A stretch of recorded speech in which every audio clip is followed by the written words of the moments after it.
Billy Chappell isn't pitching against left-handers. He isn't pitching against pinch hitters. He isn't even pitching against the Yankees. He's pitching against time.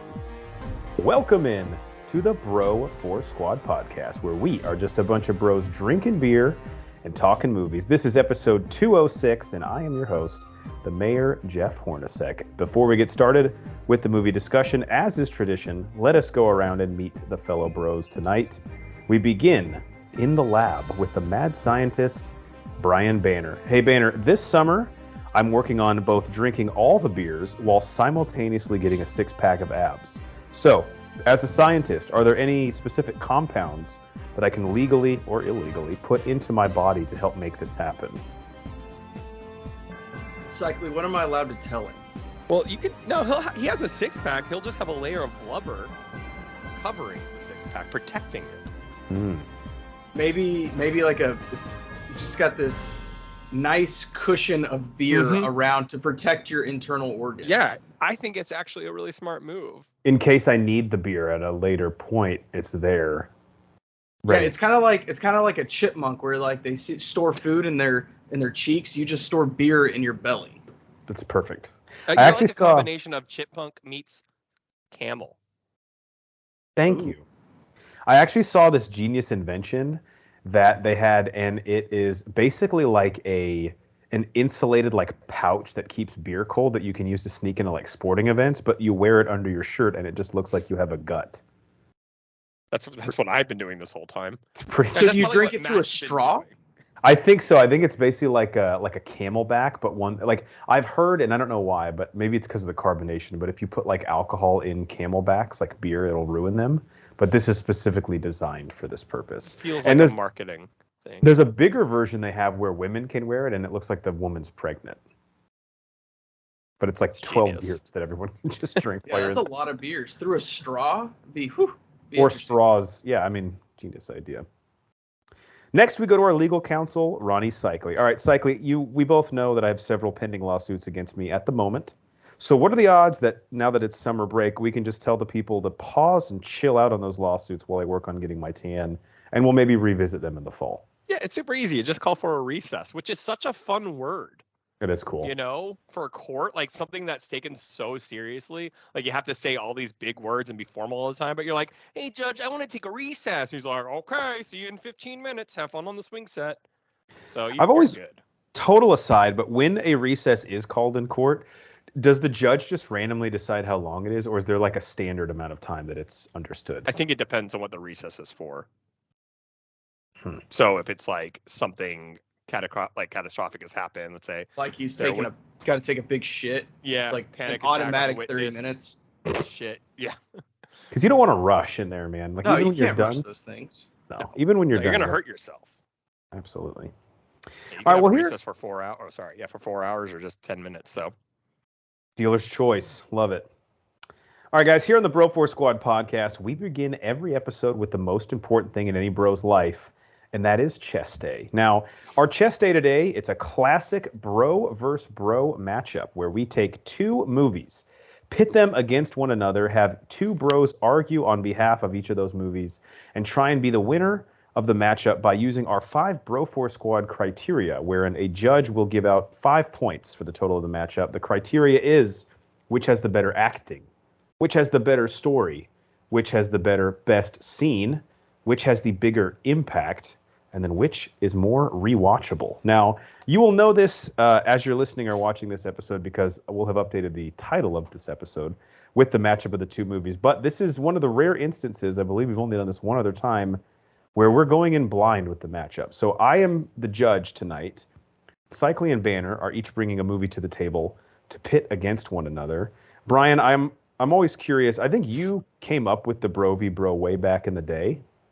Or someone did. I'm going to give you credit for it. I'll take credit for it. What is it about these, especially the random matchups, that you think?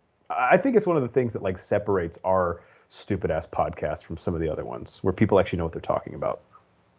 Yeah, I mean, we have 5 criteria that we made up, and this is a fun way to say, okay, I don't know what to watch tonight.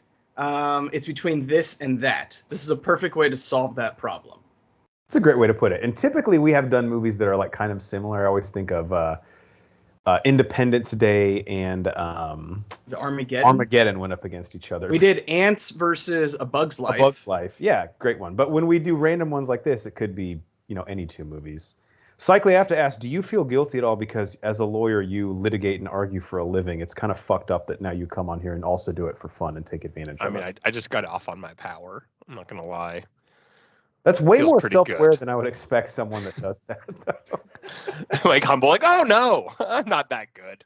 No, I like am being that superior good. to you and displaying it in a public forum. When you Hey, say- Disney, you've sued us before, and I noticed you stopped, so I wonder why. Yeah, MGM was the only one that's come at us like 3 times, and they're 0 for 3, so fuck off. That's a strikeout, baby. Bye. All right, I have no idea what the movies are. You guys obviously don't know the other person's movie. Let us begin. Cycly, we'll let you go first. Please present the movie that you will be arguing on behalf of tonight in our bro versus bro matchup. So I wanted to have a little fun with this. I was thinking about a bunch of movies. Instead, I went to a random movie generator online, and I stopped at the first movie that I had actually seen. I'm going to need you to send me that link later. By the way. If you just Google random movie generator on Google, it's the first link, and you can put it in a bunch of categories. You like can filters? by decades, by genre, by ratings. I did all from like 1901 to now. I did all genres, and it took me about 10 or 11 movies to get through finally to get to a movie I've seen. And funny enough, it's a Eurotrip. Wow. Okay. Yeah. What year was Eurotrip? 04? I think 05. People at home are like, do you not have the internet? Yeah, no, it's we 04. don't. It's 04. It's Okay. 04. Wow, Eurotrip. Cycly, I don't know if you remember, I actually watched this recently with you at your old house. No, I know. That's why it's really funny that I like when it was that first one that popped up. I'm like, you know what? I could do Eurotrip. That's a fun one. And this is like one of my classic like experiences of watching a movie where Cycly and they had a big. They were actually moving.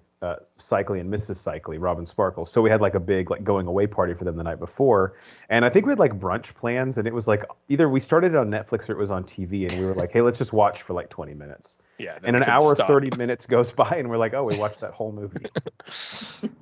Yeah. So I was actually really pumped of all the random movies I could have gotten.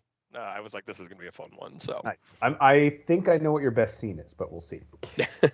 All right, Banner, what is the movie that will be going up against Eurotrip tonight? I hope to God you didn't pick Eurotrip also. Please be Schindler's List. I did pick Eurotrip. No, I did not. I picked the Nick Cage classic National Treasure. Wow, that's a fun one. Is that also from 04? It is. Wow. Holy shit. Yeah, what are the odds of that? If this were a movie month bro off, this would be Friendly Fire. Yeah, that's true. Nice. All right, this is good. Eurotrip versus National Treasure. There's enough symmetry here, but there's also enough disparity. I think that'll make this an interesting matchup. Yeah, like you're going to watch my movie and not Cycly's. Okay, we begin. Yeah, if you want to be bored, sure.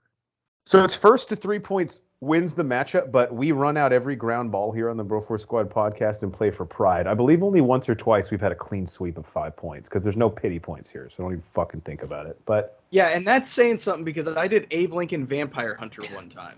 I got to say, I respected your passion for that film, though. Pretty It really sure showed. I went against you. I can't remember what think I you did had. too. I can't remember either. But you were just so passionate about it. It was like, I know. Like I'm pretty sure you No, got 2 I points almost or swayed something. him. Yeah, you made it more competitive than it should. You were like the 15 seed that like really has no business being there, but they kind of backdoor cover. All right, acting and cast. Now, this can be both the people cast in the movie or in the case of Eurotrip, because not as many big names, you can definitely just go for the performances, which is absolutely a part of this category. Brian, because we let Cycly present first, I will let you make your argument first. Why does National Treasure have the better acting and performances compared to Eurotrip? Well, first we have the legend himself, Nick Cage, and this is right before he like took a bunch of shitty roles because he needed money to build his like pyramid grave thing. You guys remember that? I remember him taking the roles. I know nothing about his sarcophagus. I might have had a dream about it, or I might have read it somewhere, but I'm pretty sure he like went broke trying to build himself like a pyramid. I did know he was broke. I didn't know he was trying to build a pyramid. Might have made that up, but if you're gonna buy it, it is. It's an odd thing to make Is up. it the pyramid in Memphis? Like, what a weird. Was it a pyramid scheme that he got involved in? No, it was like a crypt, man. That's Yeah. right. Did he just get like a couple bad quotes, like from carpenters? He's like, "It's actually costing more than I thought." Yeah, I assume so. I mean, I didn't see the quotes myself, so I can't, say how valid they were. Okay. So we got Nick Cage. Next, we have Diane Kruger. Obviously, we know how beautiful she is in Troy, which was also released in 2004, oddly enough.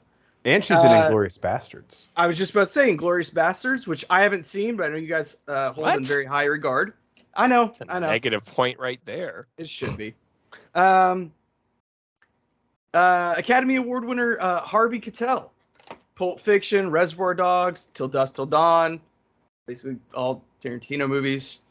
And Sean Bean, GoldenEye, Patriot Games. Okay, another one from Troy. Dead guy.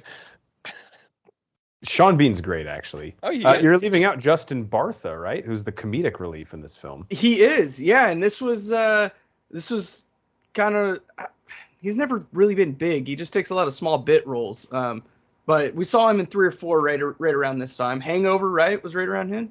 Yeah, he is not in The Hangover much, but he's like the key plot device because he's literally the person who they're looking for. The whole movie. Yeah, see, I don't even have to name them all. You can name them. That's how good it is. Is John Voight's not in this one, but in the second one, or is he? Correct.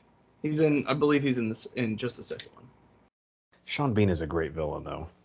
Right. And Harvey Keitel is kind of like the cop who's like doesn't want to believe Nicolas Cage's character the entire time, but then realizes like, fuck, he might actually be telling the truth. Yep. Yeah, he is the FBI agent that's been assigned to the case, and basically chases the 2 groups trying to find the Declaration of Independence. I almost feel, and I'm going to reference another one of these roles later in the episode, but Nicolas Cage, I think, to your point about how after this he kind of took on a slew of like shitty roles. This was sort of before that Cage-assance where people actually started to appreciate how hammy some of his performances were, just because he only has one speed and it's all out. And, 0 to 60, baby. Right.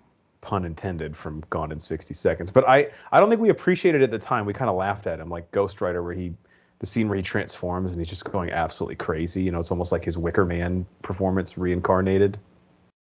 We kind of laughed at him then. Now it's so entertaining and captivating that I just like appreciate him a lot more.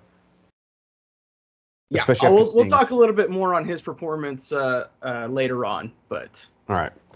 Cycly, Eurotrip definitely doesn't have as big of names, but I think a lot of people really fit into their casting well in this, and performances that like make the movie in a lot of ways. Yeah, can I just? I'm going to come for the throat. All Banner did was name names, guys. Right, like that's what he did, because he can't rely on the performance. He can't rely on what the actors brought to the movie. My movie had nothing but C-rate actors. But you know what? They delivered. They came to play, and maybe this was their one shot, their one opportunity.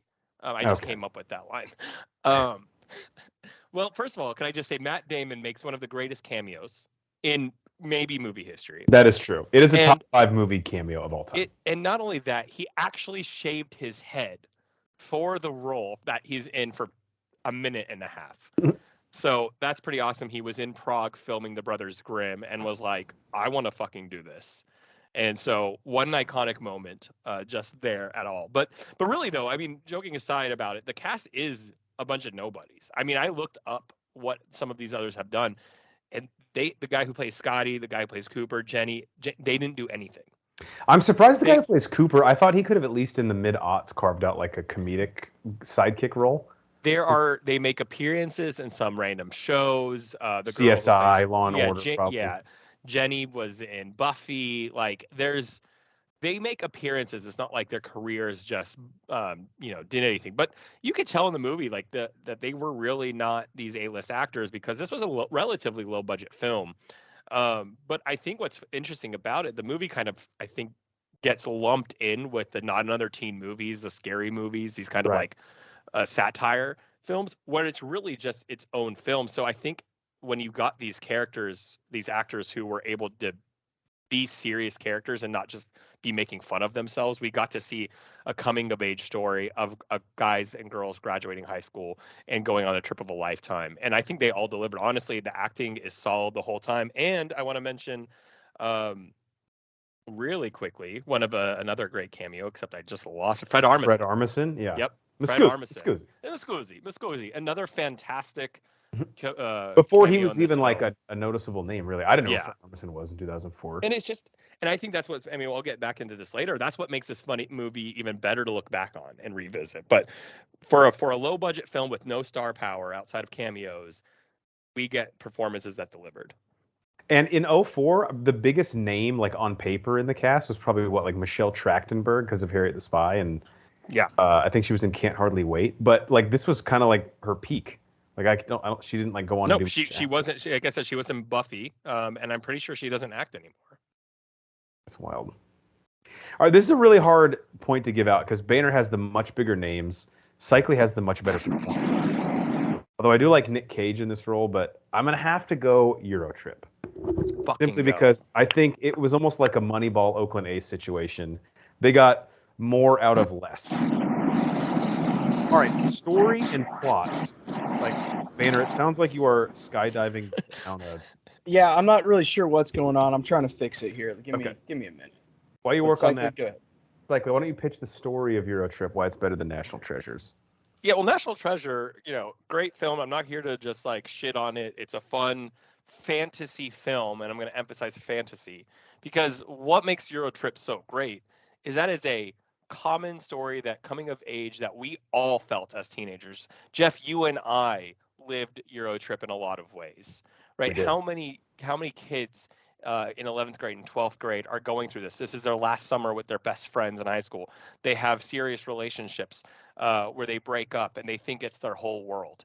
Right, we all relate to Eurotrip in so many different ways. We all say, oh, I had a friend like that, or that person is me. We had a friend who got dumped right before we went to Europe, and he met a girl in Germany too, if you recall. Yeah, I do recall, yes. And I'm not here to say like, is the movie just, there's some radical, fanatical moments, of course, in Eurotrip, but the fundamental part that makes Eurotrip actually so relatable for a silly movie is that it's something that everyone can relate to at one time in their life. That vulnerable moment where we think high school was the peak. We don't know what's going to happen in college. We don't know what real life is going to bring.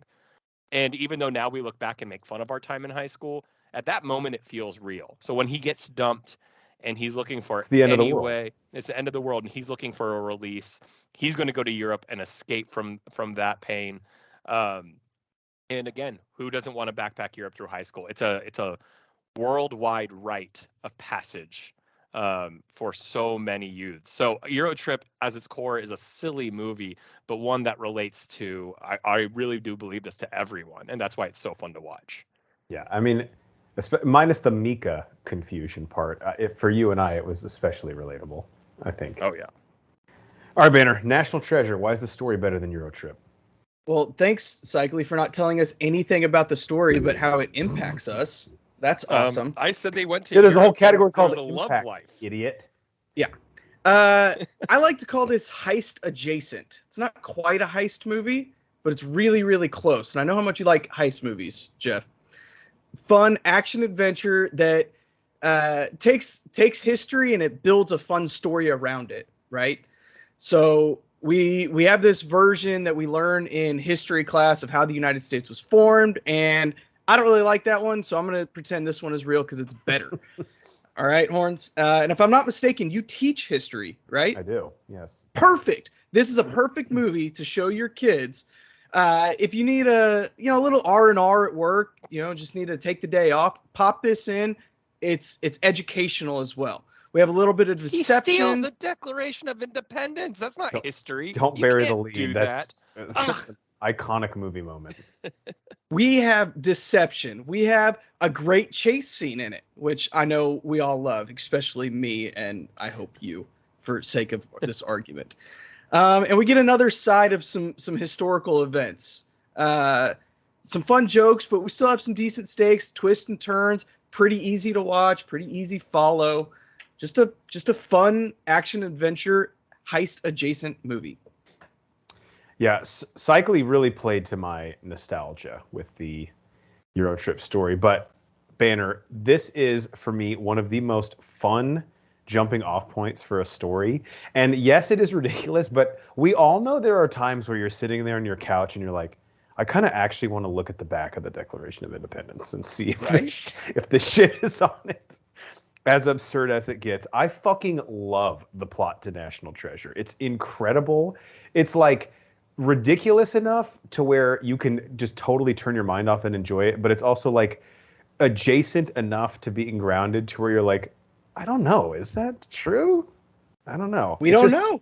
It's so fucking fun. This honestly, this would be a tough category for any movie to beat for Story of National Treasure for me, and you sold it perfectly. So we're tied at 1. All right, best scene, Banner. We'll go Snake. Right back to you. What's the best scene in National Treasure? So we have a scene in National Treasure that is so ridiculous, where Nicolas Cage steals the Declaration of Independence. I mean, that is a top 20 movie quote of all time, right? Where he turns to the camera and says, "We're going to steal the Declaration of Independence." Yes. But wait, there's more, right? So we have the security is so terrible around the National Archives Museum where the Declaration is housed that another group actually gets in and tries to steal it at the same time.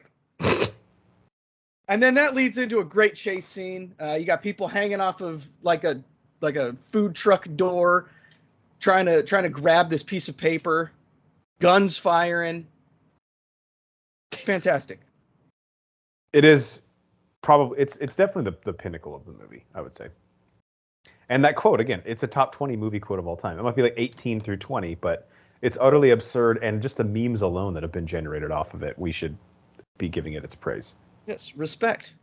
All right, Cycly, best scene in Eurotrip. There's 2 that I can think of. I'm wondering if you'll pick either of mine. Well, it is difficult because Eurotrip is a movie in itself. It's a very short film that like really is just based on almost skits, right? Like it's like every scene is a skit within itself that leads into the next one, right? Like how long-ish does it take them to get to Europe? Like it actually does take a little while, maybe like 15 minutes. Yeah, they get to and then once they're in Europe, I mean, it takes a while. They go all over the place. The map they end up going around is actually really ridiculous. But because it's a series of skits, in all honesty, it's kind of difficult to place. I mean, the 2 that stand out to me, but I'll definitely go with my number 1. One is, again, I referenced the Matt Damon cameo. The song written for the movie, it was ranked like by Rolling Stone actually as like one of the top 5 best fake songs of all time. So that's an iconic scene where he's realizing Scotty doesn't know has been cheating on him with Matt Damon. But for me, there's a personal element to this, and I don't think I'm playing at your heart here, but I'm going to play at mine. One of the things when you go to Europe, Jeff and I, again, we backpack through Europe, is you might take a wrong turn right down an alleyway. You might go into the wrong bar, and you might say the wrong things. And when they walk in London and they walk into the Manchester United bar, and it's filled with nothing but hooligans, and you see that look on their face like, we've made a huge mistake. What are we going to do? That's something relatable, again, that most people feel when they walk into a foreign country.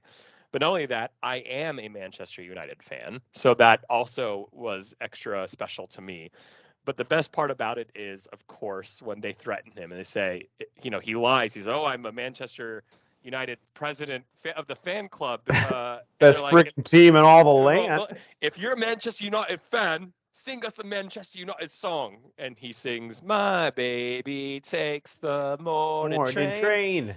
And he just sings it. And they're like, that's bloody good. And they just fucking party and rage all night. And then they wake up hungover on a bus to Paris for the Champions League game. It's just an iconic scene. I think it's probably one of the most well-known, well-remembered scenes in the movie because, again, it does take in that play of being scared in a foreign country, especially known for soccer hooligans back in the time, and then just having the best night of your life, going from scared to just bliss. So that's my favorite scene in the film. Fuck, this is hard. I love both of the scenes you guys picked.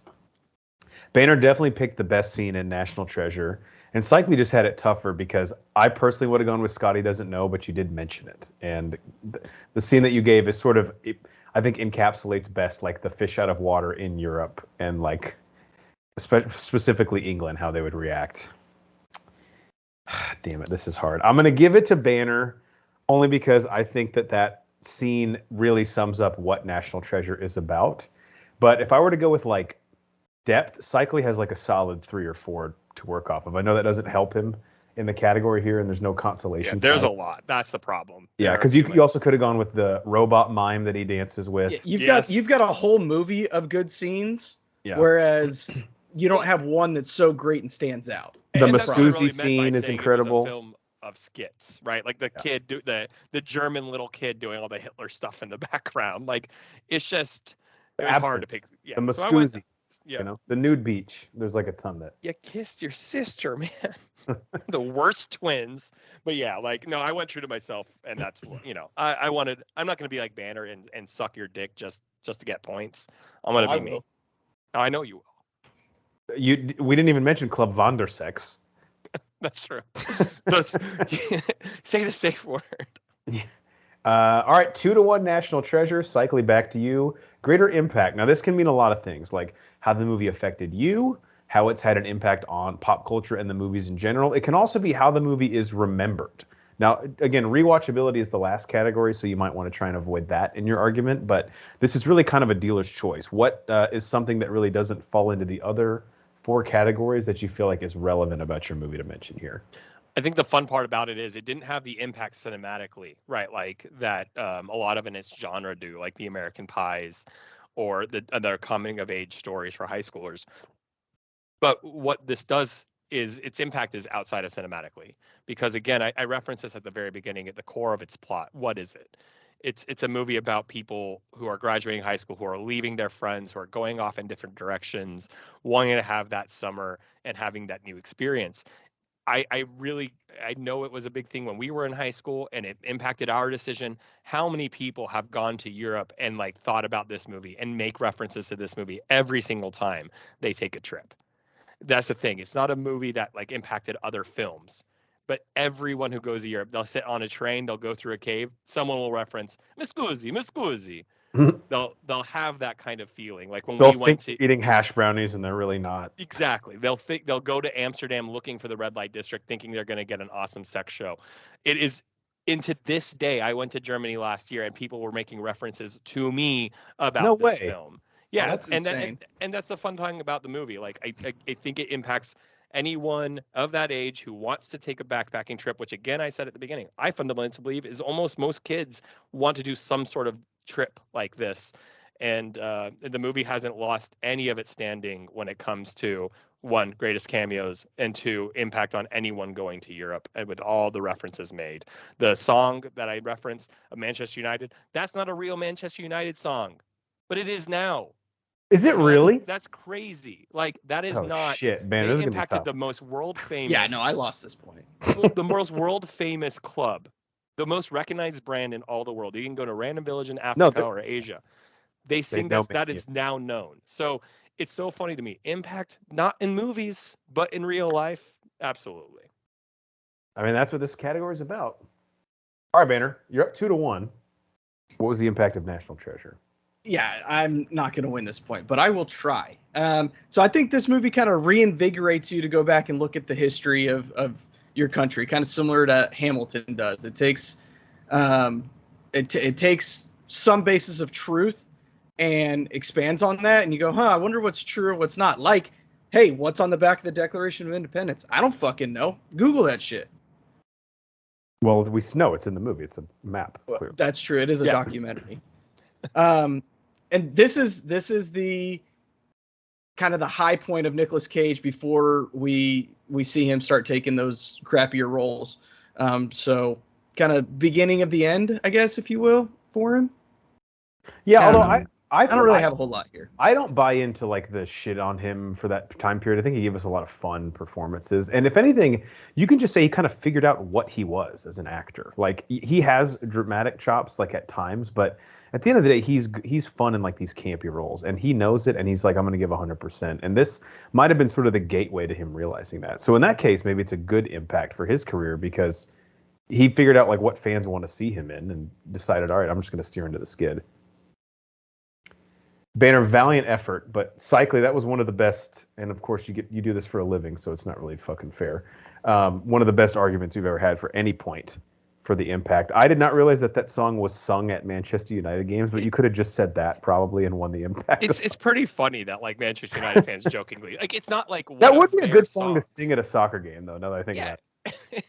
But by the way, that song, this has nothing to do with our argument, happens twice in Seinfeld in very iconic scenes. What is it? Is it like a show tune or something? No, it's just a song from like the late 80s, early 90s, I think. Like a vaudeville type. Yeah. No, it's a good song.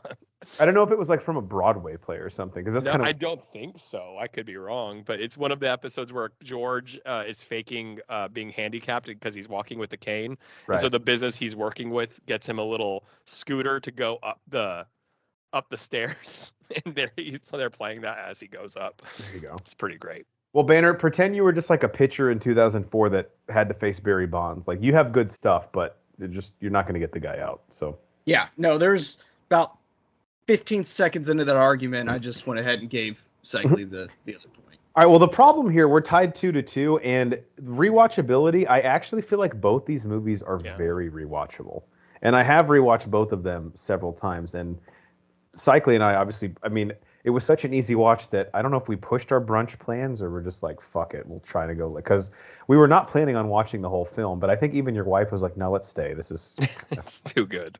We're enjoying this. Banner, we'll go to you first. National Treasure. Why is it a great rewatchable movie? So this is a very easy watch. Something nice to put on while you're, maybe answering emails at night or cooking dinner. You don't have to pay too close attention. You still know what's going on. Again, just pretty solid scene after pretty solid scene. And it's just so much fun to see how into Nicolas Cage is. I mean, you can never have too much of that. I think when I think Nicolas Cage and what makes him so great and so enjoyable as a performer, I think of roles exactly like this. Like, what few people, it's this weird combination of like, he's believable in the role, but he's also like along for the ride with you. Like, he knows this is not the most serious thing that's ever happened to anyone in their life, but he's going to sell it to you like it is. He makes it believable, and he puts in just enough for it to be fun. It's never too much. It's never too little. It's just he rides that fence very, very well. Can I just say the next Bro v. Bro should be 2 random Nick Cage movies? Like, we need to put him against each other. That will be fun. God, who would get cast? That'd be tough. Well, so, man, this would be tough. We could put like 8 of them in a hat and just randomly draw 2, right? Because if you go between like Con Air, Face Off, The Rock, Con Air. Even like Ghost Rider, throw that in there. I mean, Gone in 60 Seconds. Gone in 60 Seconds. There's so many fucking good ones. There's so many bad ones too, so it would be hilarious. The Sorcerer's Apprentice. Wow, that's the tough part with him is like, where do we draw where's the Venn diagram between like good and bad? Like, which ones are on the wholly in one circle versus the one where they intersect? All right, Cycly, Eurotrip. Why is it the more rewatchable movie? Yeah, I'm gonna play off. Here's what I'm gonna say. These are absolutely rewatchable movies. Both very fun, entertainment to the core. Not too serious. Hollywood at its best in terms of like, I just want to put something on and veg out and watch something silly. Just entertaining. Just pure entertainment. And this has a nice runtime of 90 minutes, guys. Like a nice hour and a half. Teen sex comedy, travel, coming of age story. But I'm gonna kind of riff and take a little bit away from what Brian said. He said, "Hey, I don't really have to rewatch all of it. I can be cooking when watching National Treasure." Jeff, I'm not going to lie. You and I experienced it. You put Eurotrip on, and it makes you want to sit and watch. It makes you want to rewatch every scene, the robot scene, Amsterdam, all of that. And you don't want to be cooking. You don't want to be planning brunch. You don't want to be looking on your phone. And it kind of, sucks you in because it's just so fun and simple. Exactly like I said, it's a skit after a skit. So it feels really easy to watch. It feels like you're watching 5-minute shorts on YouTube. And you don't want to, and you'll delay your brunch plans and things of that nature. So while National Treasure is an easy film to have on, Eurotrip is a more rewatchable film in its complete sense. So I'm going to go ahead and say that. There was a guy, if you remember, on your couch who I think you wanted to leave But I remember I wanted to text you like, bro, he's not going to leave if Eurotrip's on. I know exactly who you're talking about. Like this is not going to get him out the door. No. Yeah, that's the problem. Eurotrip is not that movie. Makes you want to watch it. All right. This is so tough. You guys, like, there's sometimes we come on here and I'm like, man, this one category we know is going to go a certain way. You guys both argued your asses off for movies that I actually both really, really enjoy. Like, if you made me pick which of these is the better movie, it would really just depend on the mood I'm in. But if we're about to go out to the bars and you asked to fire either of these up, I would not object. So we're tied at 2. I think, and Banner, I'm sorry, this might not be fair, but because of the experience I had the last I know. time I knew it was coming. I think I got to give the point to Cycler here in a nail biter. Collusion. Banner, this is one of those instances, though, where I want you to hold your chin up high and be proud of the way that you argued for National Treasure. I don't think I've won a Bro v Bro yet. I don't know. We'll have to go back and check. I do want to. We've done what, like almost 10 of these, right? We've done quite a few of these, yeah. Yeah. So now, this is maybe my second or third ever. So, but you've judged before, right? Yeah, I think so. Yes, I have judged. Yeah. So Eurotrip edges out National Treasure in what I have to say is one of the closest matchups we've ever had by a score of 3-2. Guys, closing thoughts on this matchup, Banner. We'll toss it to you first. Either movie, just the way that things played out. What do you think? Can I get like 0.4 of a point, and Cycling can get 0.6 of a point? Absolutely. I'll allow it. Just to make it even. That would actually make me feel better. Okay, good. Well, let's do that. No, that was a very, very hard match, especially with the recent experience you guys had with Eurotrip, but just Eurotrip in general. Like you said, it's a great movie to just throw on and relive the glory days, if you will. Back before, you had responsibilities and you could just kind of felt invincible, like you can get away with anything. So, tip of the cap. Banner, as a National Treasure head, I have 2 questions for you. Number 1, have you seen the Disney Plus show yet, which I've heard mixed things about? And 2, have we finally gotten traction on the third one, which I think is happening? I think it's happening. I think that it's going to go to Disney Plus. Fine with that. Yeah. But I do think it's finally actually going to happen. Okay, I hope we get a third one. I do too. I haven't seen the show. I'm a little weary of it. I do know one of the Justin Bartha is in it briefly. Yes, I did see that he made a cameo. And Catherine Zeta-Jones is the villain. I always like her and stuff. So yeah, she's great. She's kind of coming back a little bit here. We haven't seen her in a whole lot. She's in this. She did Wednesday. Oh yeah, she did. Okay. Yeah, I'll give it a poke probably. Cycly, thoughts on how this played out? Yeah, I think that was fun. I mean, like, what out of us going random and blind, 2 films that are like peak again enjoyment, just and came out in the same year. Same year. That's wild. It's not fun to judge them when they're that close. I got to be honest. I mean, it could have been anything. I mean, I literally did random movie generator. I think last time we did, I recall now, Mars Attacks versus Vampire Hunter. That's right. Wow, and that's right. Very different I mean, again, both comedies in a way, dark comedies, but like not really relatable in some ways. So like, I don't know, when you said that, I was like, oh shit, National Treasure is going to be a fun one. So I love both of these movies. Yeah, I mean, and rewatchability, I actually think, unfortunately, for the last point, is one of the hardest ones because, again, if we're like about to go out to the bars or about to go out and you're like, hey, let's throw on either one of these films, I would not object to either one of them. Eurotrip, honestly, I mean, joke now that I'm not like having to argue for one, I think it helps being shorter and just simple. Yeah, National Treasure. I'm not going to say that it drags on, but it is a probably 2 hour 10-minute movie. You're exactly still right. shorter than the second one though. But and again, I know people like roll their eyes like, okay, bro, fuck off. But it actually doesn't feel that long. It doesn't. No, it doesn't. Like I've watched 40-minute movies where I'm like, dude, let's fucking go here. But not National Treasure. It's paced very well. The second act, especially, like as you're really getting into the thick of like the conspiracy, there's a lot of kinetic energy to it. It really moves. All right, great work, Bro v Bro, as always. Interesting. Again, I always debate, like, do I want to be one of the sides arguing or do I want to be the judge? And going up against Cycly, who again gets paid to do this, it's a little fucked up. It'd be like LeBron going to an LA Fitness, and it's like, cool, congrats, like your team has held the court for 4 games. Like, really happy for you. All right, moving on to our protein shake, where we go around and talk about what's in our cup, also known as what have we watched lately. Cycly, why don't we begin with you? We'll just go round robin until we run out of stuff. Okay, so we have 1 episode left. I'm not going to talk about it. I was going to talk about it, but I asked earlier off pod, Jeff, if you had watched the most recent Ted Lasso. You have not. So I am going to hold my tongue. I didn't, but so this is the penultimate episode, the one that just dropped? Holy shit. The last one comes out next week. They're still saying it is a season finale. I think they're just trying to cover it. We'll find out. You mean as opposed to a series finale? Yeah, they're saying season finale, but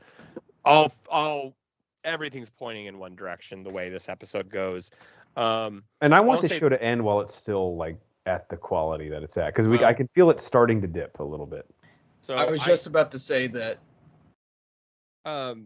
Brian, are you caught up? No, I have either 1 or 2 left. I can't quite remember. What I'll really quickly just say, because I know we can cover this when Ted Lasso finishes, is season 3 has been hit or miss for me. Like when they've either been peak Ted Lasso, just fantastic episodes, and there have been some misses that I'm just like, that didn't feel like Ted Lasso at all. And I don't know if it's because Apple ordered more episodes and they were struggling to fill a gap. I don't know.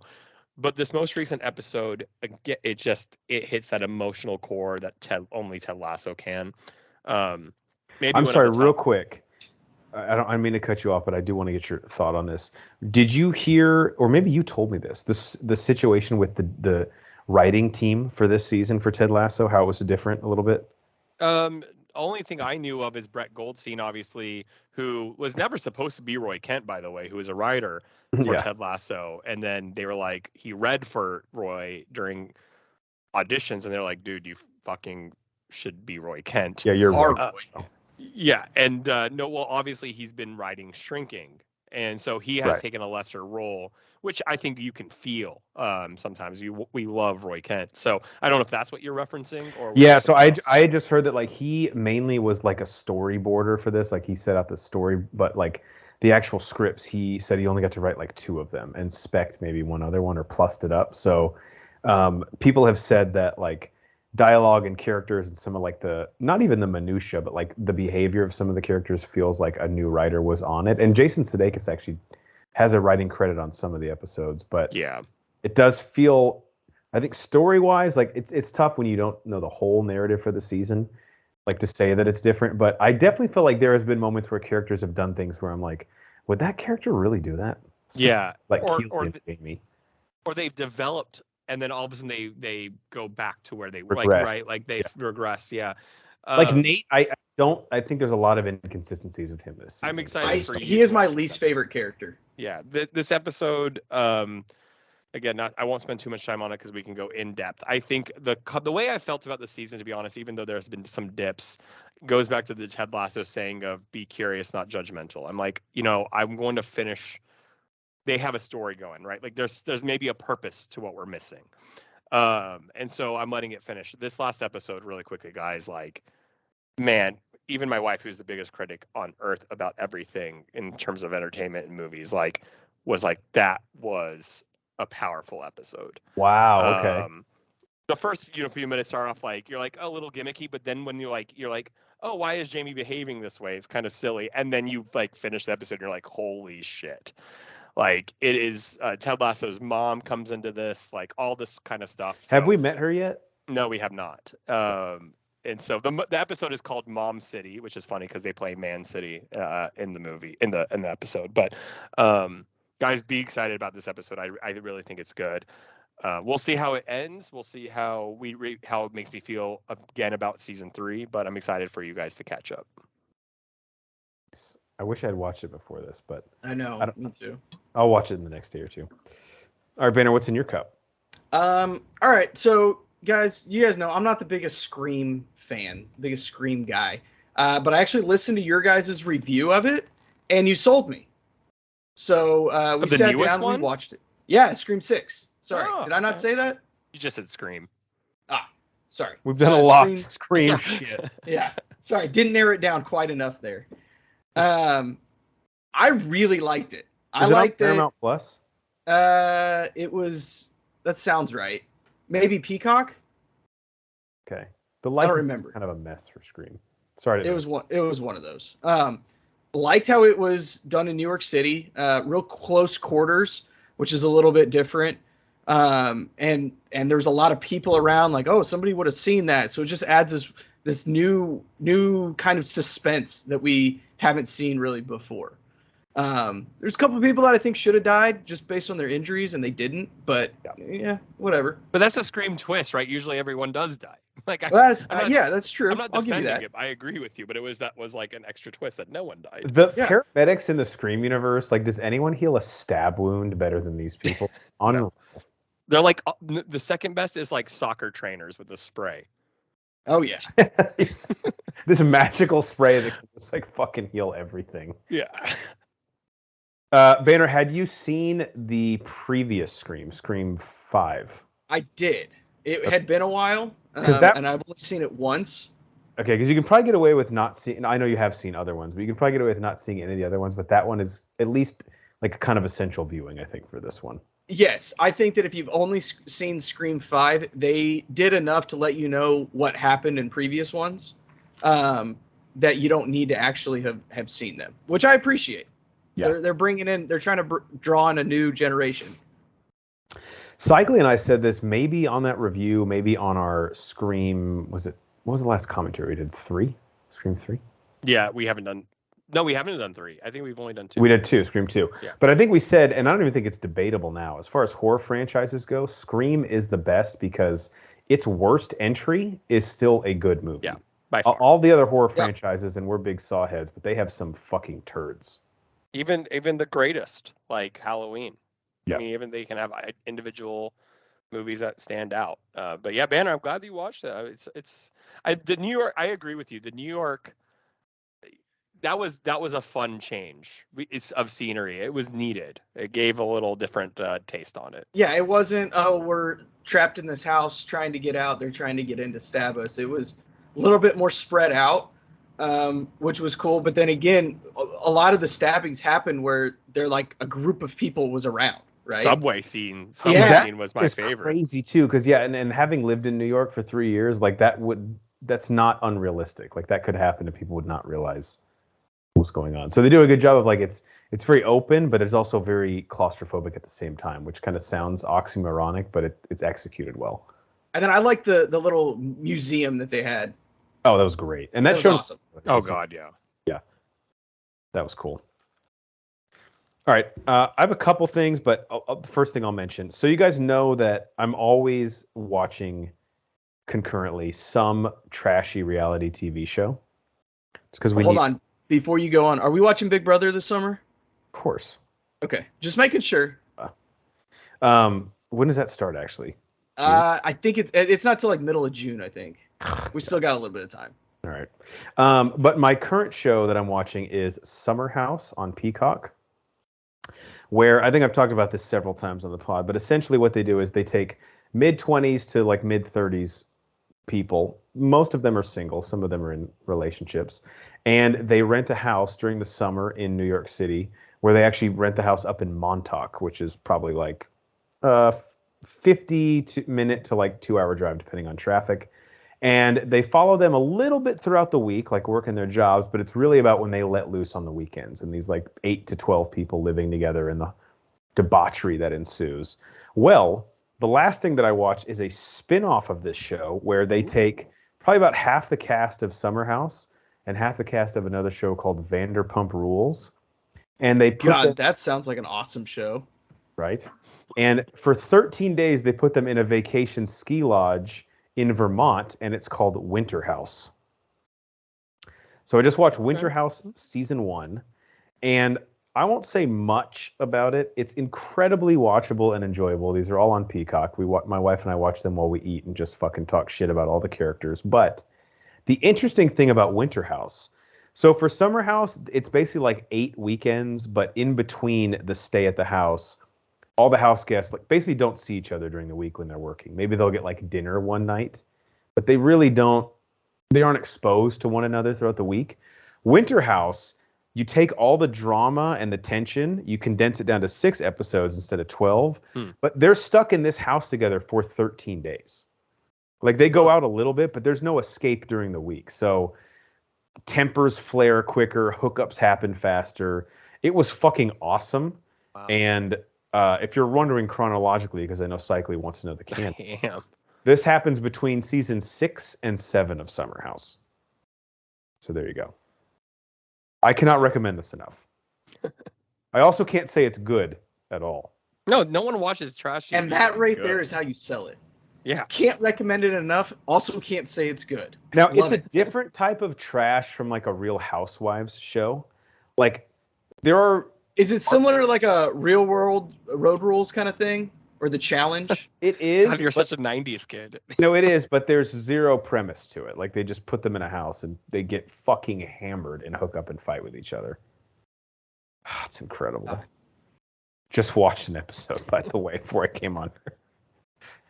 All right, Winter House. Check it out, but also check out Summer House first because you're going to want some of the context on who these people are. Cycly, to you, what's in your cup? Am I allowed to? I don't. This is something I've never done, guys. I'm gonna reference because this has been basically my life the last week and a half. I've been playing the new Zelda game. Am I allowed to talk video games? Sure. I thought you were going to say Breath of the Wild too. Yeah. Tears of the Kingdom. Oh, Breath of the Wild was the other one. Yes, Right this is a before sequel to that. Yeah. Horns. What were you saying just now? I thought you were going to mention a porn that you watched. I was like, that's definitely allowed. But video games, guys, you need to check out. Now, I only made it through a minute of this thing, but it's only 3 minutes total. Yeah. I've never. There's been multiple times I've wanted to talk video games on this pod. I won't go too into detail because there's only so much to say about it. I've already told Jeff about it. Tears of the Kingdom is out, the sequel to Breath of the Wild, which is probably considered one of the greatest games of all time because no one does it better than Zelda, right? Like the original on the first Nintendo still is fun to play. Jeff and I were talking about Ocarina of Time is iconic, especially considering the limitations of the N64, which is, probably my favorite system. But now looking back, how replayable that game is. And then Breath of the Wild just blew everyone away. Consistently won every award imaginable for video games. So I was like, you know what? I don't know. It kind of like we were talking about Scream. Like we're like, dude, this just only hits out bangers. Like that's what Zelda is. And Tears of the Kingdom, somehow, if you're out there listening and you played Breath of the Wild, this takes it another step up, right? It is its sibling in terms of its being a sequel, but the world is even bigger. It's harder. The powers you have are more free in a way. I don't know if that makes sense until you play it. You are in control fully of every decision you make. And there's no way that the Zelda game you play, the Tears of the Kingdom that you play, is going to be the same that anyone else plays because you're going to do everything differently. So, do you have Navi the fairy? Not currently, but there are fairies in the game. Okay, I didn't know if there was one that was like kind of guiding you, like in Ocarina of Time. Not currently. I mean, it's such a typical Zelda game where it's fucking hard. The amount of times I've died. Yeah. Right? Like the amount of time, it's all like repeat, and then finally success. Right? Like, it's all about discovery and exploring, and it's a beautiful game. Again, Nintendo does what they do so well, right? Like Xbox and PlayStation, unbelievable, powerful consoles of realistic video games. But man, Nintendo does something different, and that's what makes them unique. Man, that's what it is. It's the IP. So I mean, if you're out there, if you're a video game player, I haven't watched as much stuff on TV lately because I've been playing Zelda. Phenomenal game, and I barely scratched the surface. Haven't heard a bad thing about it. I gotta ask. I know it would be counter to pretty much everything we know about the Zelda franchise, but if I were to buy it, obviously for the Switch, is there any type of like online or co-op gameplay? No, it is Zelda at its core. Okay, you are on your own. That's fair. We do get a voiceover, by the way. At the very beginning, I don't know if this is spoiler. Sorry if you do. Of Link? Link does not talk because Link does not talk. Correct. Zelda talks. Like we actually not just we get her voice. Interesting. saying words, which I thought was cool. Sick. All right, I'll have to check it out. Love it. Banner, to you. So I watched Knock at the Cabin, the M. Night Shyamalan nice. on Shyamalan Ding Dong. I think it was on Netflix, maybe? Or HBO? I don't remember. Oh, It's excuse on me, not HBO. HBO. It's Do you have Peacock? Peacock? Max. No, it's on Max? Okay. It might be. Anyway, it was fine. The ending was just, I don't know, it's kind of over. Have either one of you guys seen this? Both Yes, of we us. both have. Can we go? All right. If you're listening at home, spoilers for Knock at the Cabin. Skip ahead like a minute and a half, maybe. Yeah, to 2 minutes. So, Banner, did you like? So, I guess the whole premise going in is like, is this real? Like, that's kind of the twist, right? Like, are these guys actually prophets, or like, is this all just bullshit? Right? We're kind of in it with the. So, to my interpretation, it turns out that they were correct, right? Unless everything's totally coincidental. Yeah, I mean, I think that I think was that real. it was real. Sure. So did you like that as the ending? Because I actually thought it worked pretty well. I just felt like it was revealed in ways that weren't very suspenseful to me. Yes, it wasn't the way that I kind of thought of this is like a short story that you would read in like high school literature class. And you know what? I think it is a short story. Yeah, that's so funny that you say that. Oh, I didn't know that. That's Wow, that's crazy. That's pretty fucking genius. That's what you said. Yeah. The acting, it was okay. That's I always thought Dave his problem, Bautista though, got. right? I think he got exposed a little bit. He was trying too hard.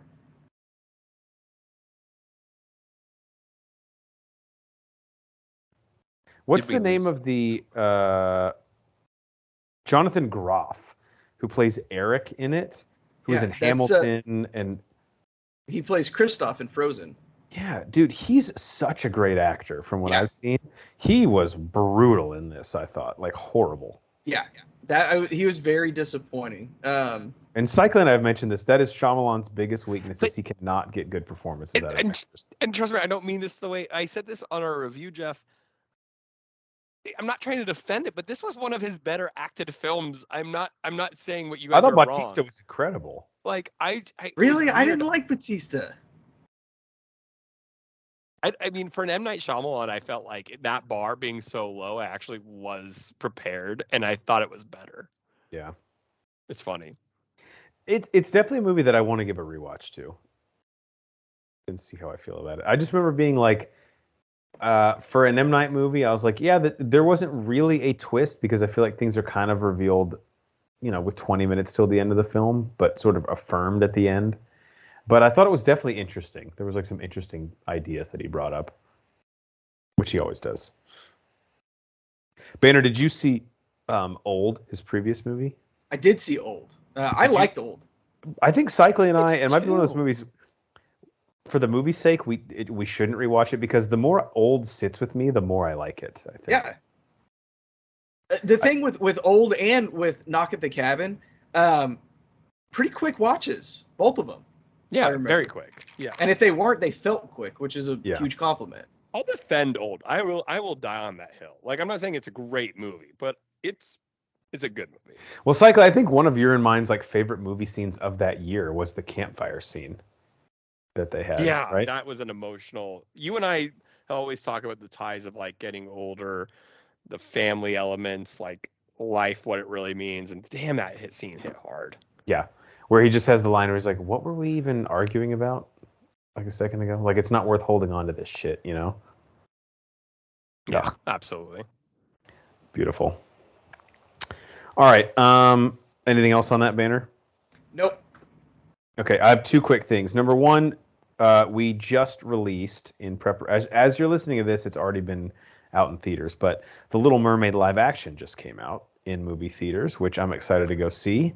And we just dropped a movie commentary on the 1989 original animated movie of The Little Mermaid. So go check that out with us. As a little tease, Cycly, do you remember from the movie our thoughts on some of the rumors surrounding Ursula and King Triton? I was blackout, dude. I don't remember any of it. Well, we said that they had been in a just previous relationship. Yes. Yeah, there was definitely Triton.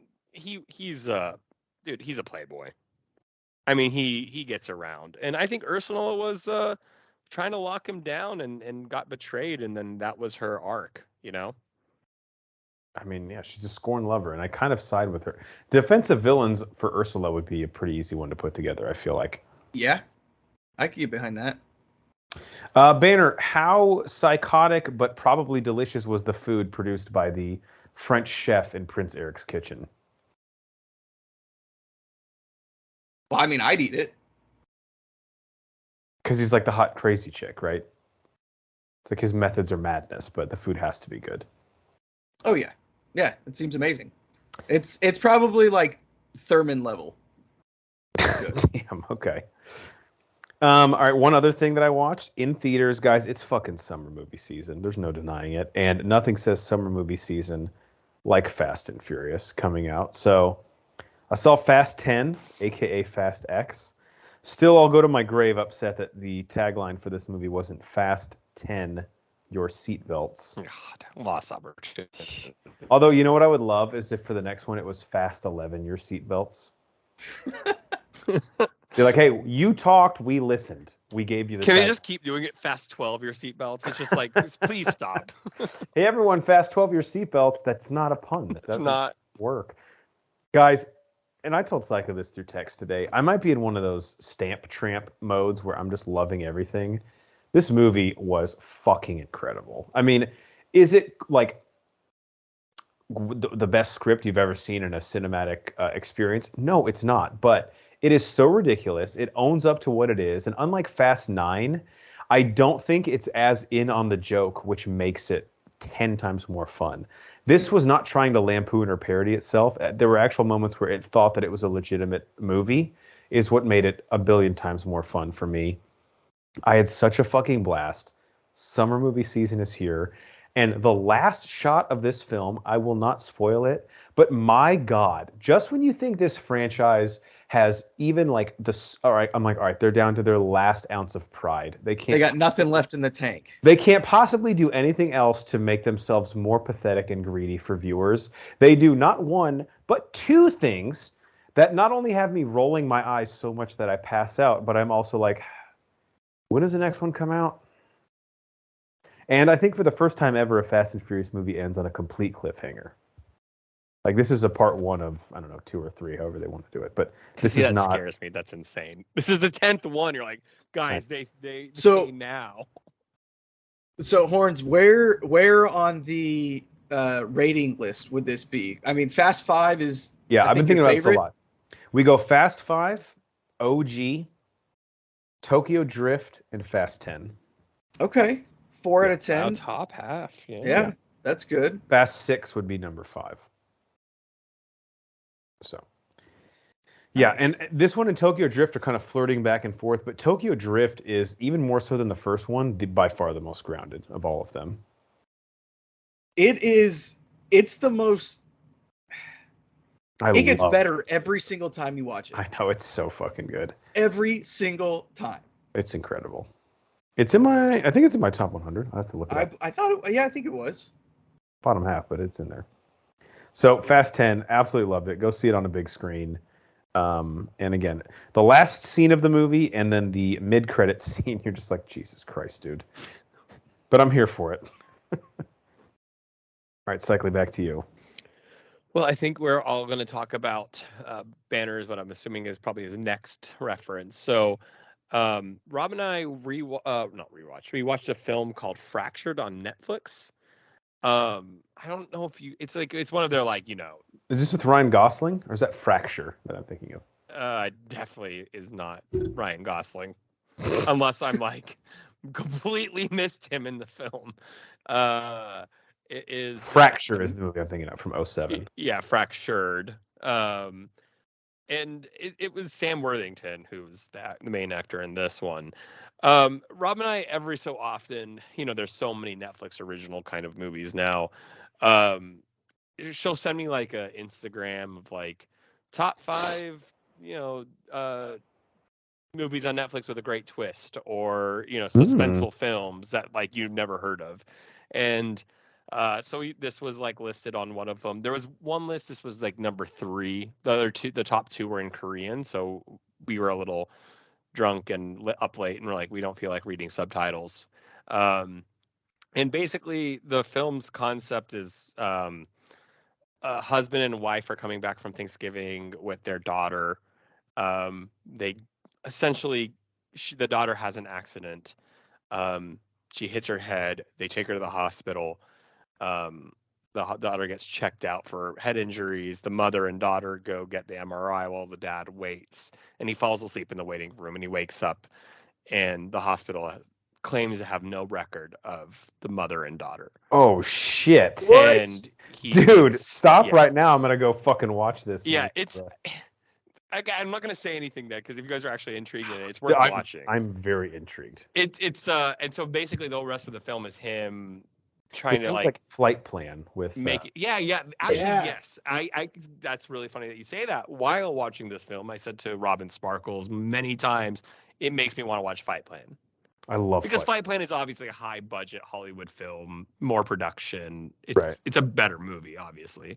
But yeah, I mean, the only thing I'll say, and not try to spoil it because you guys are obviously interested, I think it gives away too much early on.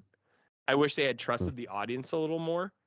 Not to say it's predictable. I just think they don't let the audience enjoy this.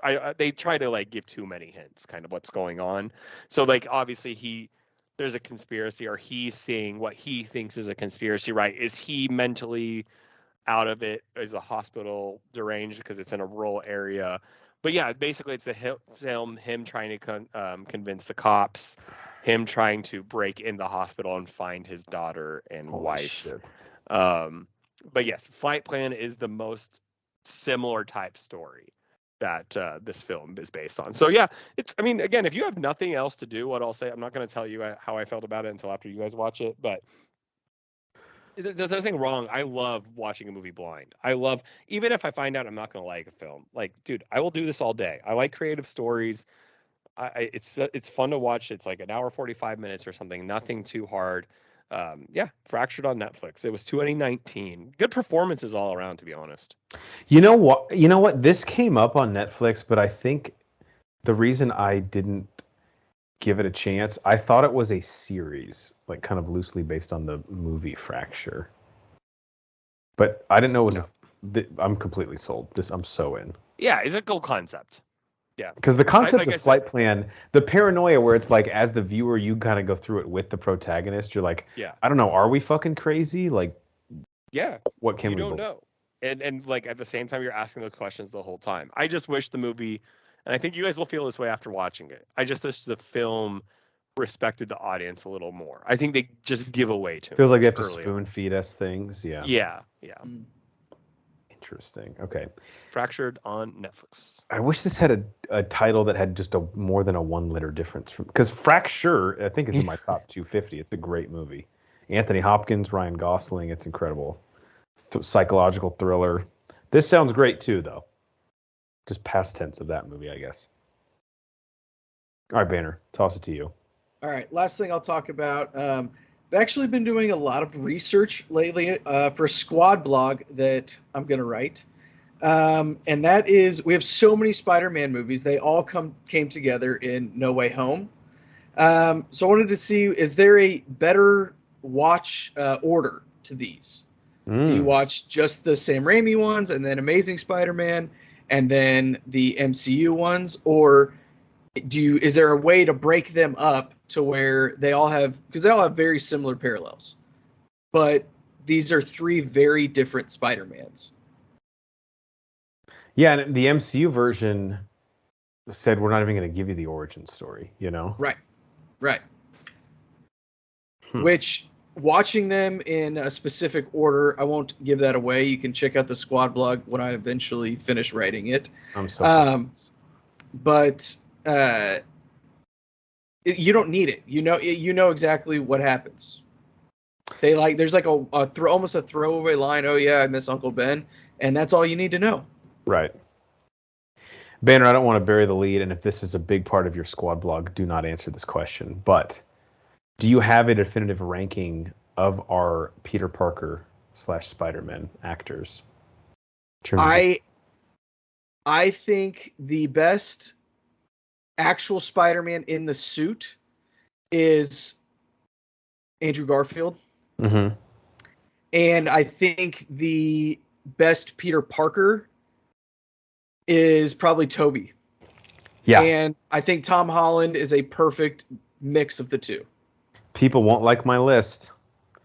The movies are not the best, but I'm talking about them being cast and them fitting the role.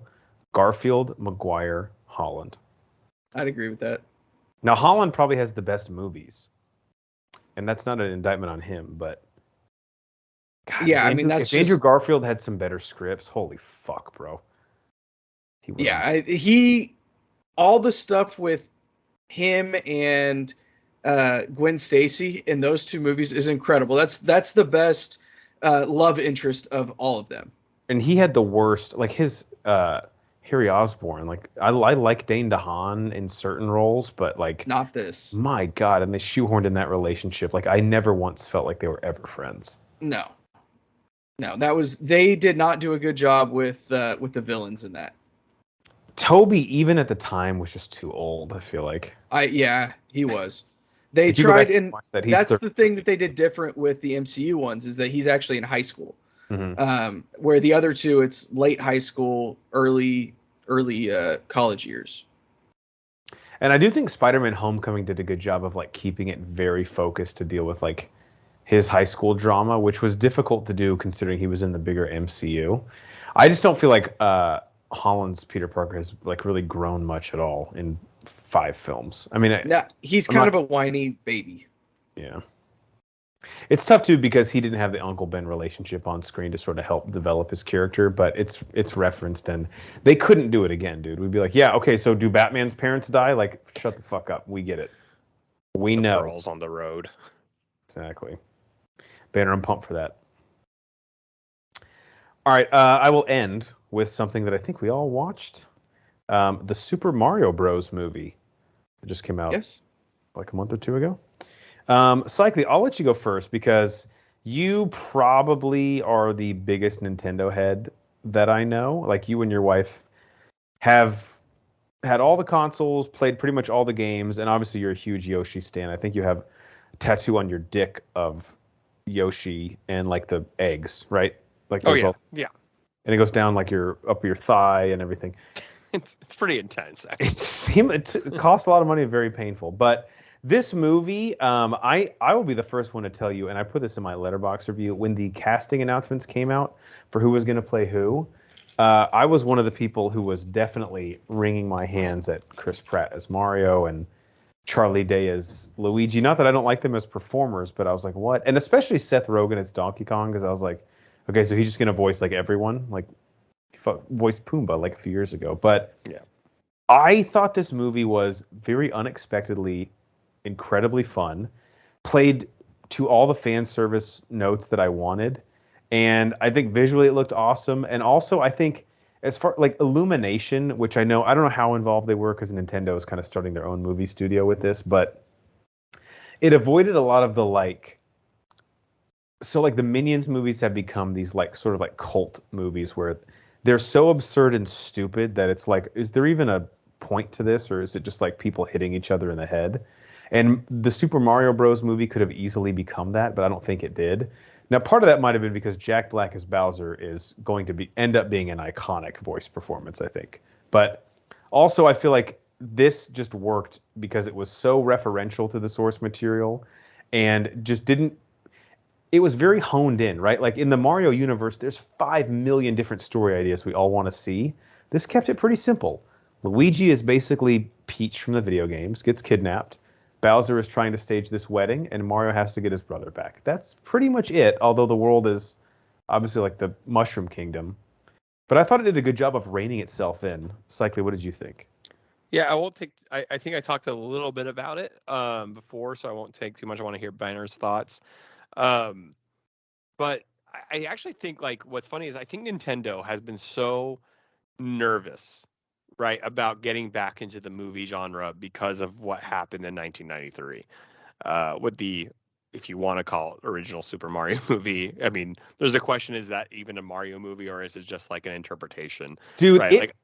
it really. I watched a review of it. It really is not. Like, I don't know what the vision for that was, but yeah.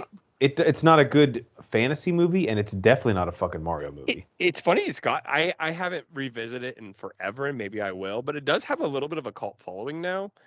Funny enough, but you cannot call that a Super Mario movie. So Nintendo is hesitant. And I think one of my biggest complaints about this film was, one, I'll say I really enjoyed it, but you're talking about IP that has been around for 40 plus years, right? Like it's not brand new, Minions and Despicable Me, right? Like you mentioned Illumination, that's like bringing people to theaters. Our elders, right? Like a generation above us played Mario, right? Like the generations below us played Mario. Like Mario is one of the most well-known characters in any genre and whatever. And so when you think about animated movies, like the depth that the Pixar movies have, the depth and seriousness that like other animated movies contain, I thought there was going to be something about Mario that brought that to the table because it crossed like 4 or 5 generations. But when you take into Nintendo's concern about re-allowing their IP into a movie, I think that makes sense now. Why do we get, kind of like you said, a simple explanation, a simple story of just bring the basic characters, let's make it short and sweet, let's hit all the basic notes, let's scratch everyone's itch. And that's what the film did. I mean, it made over $1 billion. It got us exactly what we wanted to. I told you I really appreciated the side scrolling scenes, things of that nature. Like, it's a fun film, and I think we're about to get a shit ton of Nintendo movies now. I think we're going to get an Avengers-esque style of Nintendo films with each character getting their I movies. need it. And in building up into potential like Mario Super Party, Smash Brothers? Mario Kart, Super Smash Brothers. Absolutely. So I'm excited. We'll see where they keep going with it. There's Waluigi, Yoshi, Wario, all of these characters who are still waiting to be introduced. So Banner, what did you think? I loved it. I didn't have high expectations going in, so that definitely helped. But it's Psych so did a simple. good job of tempering my expectations, and then I watched it and I was like, dude, fuck yes. Yeah, I had some concerns going in, like how do they address that they're supposed to be Italian plumbers? Fine, they addressed it. It's done. Let's move on. It so much nostalgia. You can see all these different Mario games all came together at different times. Love that Donkey Kong was in it, where that's where Mario originated from, which is awesome. And it's essentially the very first Nintendo game, right? You are going through different obstacles, different worlds to save the princess, right? Banner, Essentially, that's what it was, except Luigi was the princess. I told Cycly this. I watched it. I think it was 26 minutes, so it is a little bit of a watch, but it's worth it. Of all the Easter eggs in this movie, and it was incredible. Like Nintendo basically references 50 years of games like in this film, which is pretty cool. Like both NES and all the way through, what are we on now? Switch? Yeah. So, Banner, I don't know. I don't think we have many to base it off of, and I know this is not a live action film, but do you think this is the best video game movie of all time? Yeah. I mean, it is definitely, it may just be recency bias, but I can't think of another one that I would think is better. I mean, I know some honestly, people the most recent Mortal Kombat, which was 3 years ago? Yeah. 2 totally different movies, though. Correct. My God. Yeah. Did you guys watch the Sonics with Jim Carrey? You know what? I actually did. Yeah. I like the first Sonic. Yeah. Yeah, the Sonics were okay. I think this is better than the Sonic movies, though. This was awesome. I mean, when's the next one? Let me know. I'm fucking there. Also, the musical cues, incredible in this. You don't realize how good the sound design is in these video games until you watch a movie and see it effectively like adapted. Like, holy shit, that makes a big deal. Like Peaches, every peaches, little peaches. I love that song. Peaches. It's such a Jack Black. Like, You know what's crazy? So the piano Bowser's playing that on is called Ludwig von Koopa, who's a character in Super Mario 3D. Like all these things are fucking connected. It's insane, the Easter eggs in this. All right, that's all I had. Anyone else have anything else in their cup? No, Nope. good. Dry. Wow, look at us. Bone dry over here. All right. That brings us. What's that?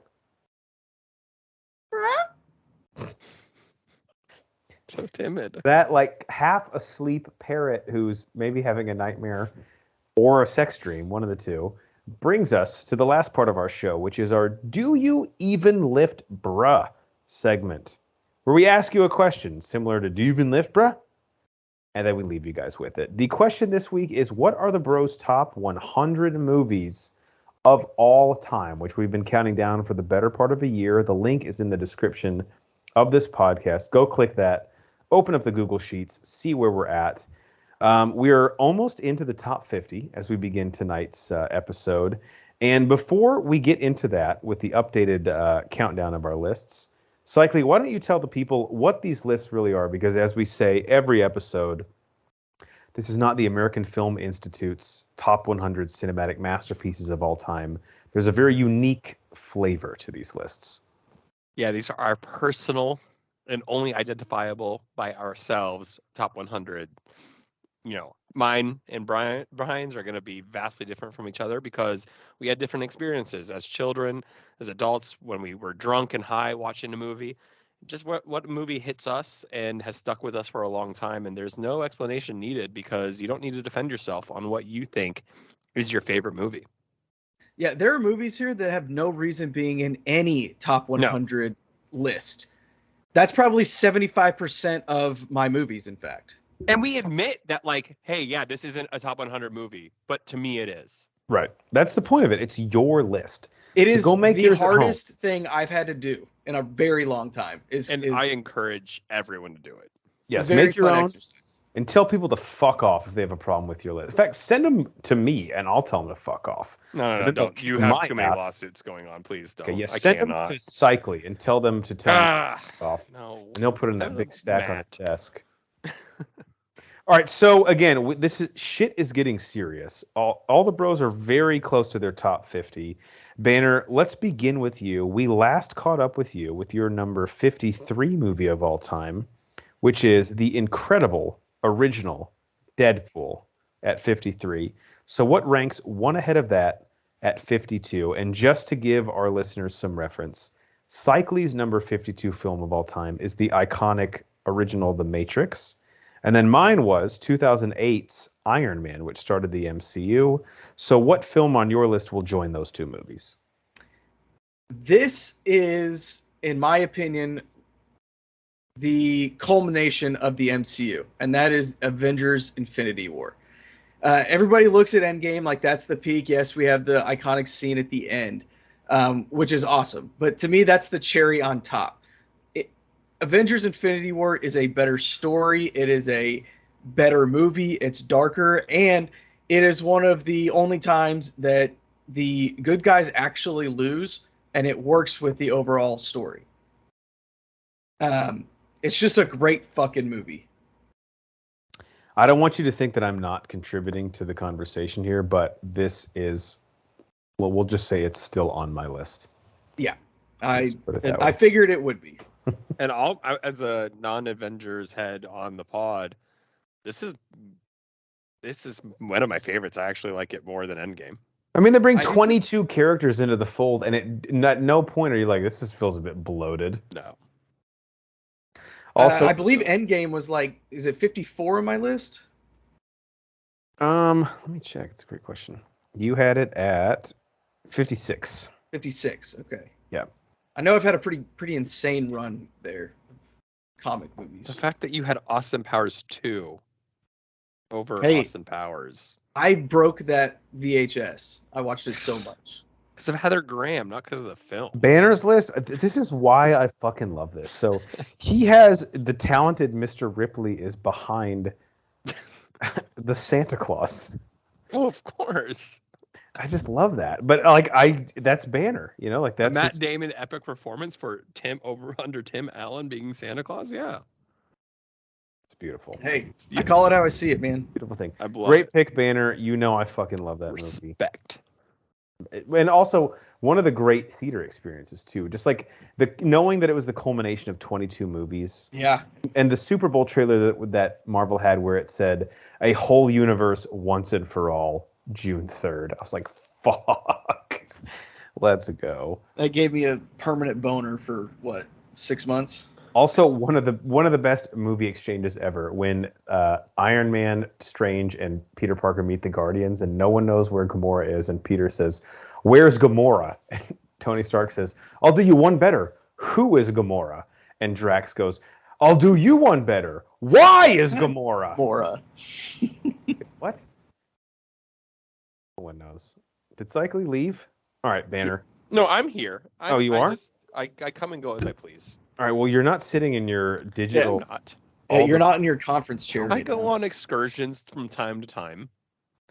It's fucking rogue. No one can contain him. All right, Cycly, your number 52 movie. We had a great discussion about this between both bullet time and the use of leather in action movies in the early aughts because of The Matrix, which was your number 52. What is one ahead of that at number 51 on your all-time top 100 list? Yeah, this is 1995's true story, Apollo 13. Tom Hanks, Bill Paxton, Ed Harris, directed by Ron Howard. When I was a kid, if you had asked me what I wanted to be when I grew up, I know a lot of kids say this, but I wanted to be an astronaut. And I always loved space. I always loved the concept of like just that kind of discovery and adventure. And it's funny because like Apollo 13 obviously is a true story and just a gut-wrenching, powerful story that obviously we didn't live and experience, but I can only imagine those who did live and watch, and every day the tension that you had to deal with these astronauts who were essentially stuck in space and people trying to figure out how to get them home safely. It's funny because I remember watching this film and it didn't scare me from wanting. I mean, obviously I'm not an astronaut, but as a kid, I like found it so powerful and motivational and inspiring, because they didn't cower with fear, and they didn't just back down and accept their fate. They found a way, as the way science does. It's always pursuing an answer, and the performances by everyone in the cast it's unbelievable film. I mean, pretty sure I don't know if it won Oscars. I mean, I know it was highly reviewed and probably nominated. It had to have. But I just remember as a kid, I was like probably like 8 years old when this came out, and it was like probably one of the first films that I've watched at that age, being like, oh, this isn't just like a fun kids movie, right? Like this isn't just watching something for me. I remember watching it and watching my parents who lived it like be impacted by that. And there's many movies above it and below it in my ranking that I think are better or worse or whatever. But kind of like we said at the beginning, these are all rankings. The reason it stood with me is because it made me even more want to be an astronaut. Again, didn't follow through on it, unfortunately. But it was just such an amazing movie because it is a true story, right? Like that's what's cool. It's not I'm sure there are some things they do in the film that are exaggerations, but relatively, from what I recall in reviews, it is a true to heart story. I have heard that this is one of those like maybe biopic isn't accurate because it actually details the story of like so many different people like equitably, but I have heard that this is one of the ones that glamorizes or quote unquote Disneyfies. I know it's not a Disney movie, but like Disneyfies the narrative the least. Like it's very true to how it actually happened. I mean, and for those of you maybe haven't seen it, and maybe you're a little younger than us, and the movie is a true story about this was the third mission to go to the moon, right? Like Apollo 13, Apollo 11 was the first one to land on the moon. Apollo 13, they have a malfunction early on in their exploration. They can't land on the moon, unfortunately, so they turn around, they slingshot around the moon, come home. But as they realize they get closer, the power failures, all this other stuff happens. They're basically left for dead and alone in space. And the movie's complexities have to do with like how do they get them in. And yeah, I mean the true story stands for itself. Like you don't need to exaggerate. And it's an amazing story of like working together and our country and what defines our country as being the best, like really like just comes together on one. What always impacted me about that movie and that's just that story in general was the out of the box thinking, right? Like there's one scene in the movie where They dump a bunch of I like was random just about ass to say this parts. scene. I'm so Yeah, glad. random ass parts on the table and say, we have to build a oxygen filter. This is what they have. We literally have to figure out how to put a square peg in a round hole. Yeah. And that to me is the epitome of what every person should do when you're faced with any kind of problem, especially a life-threatening one.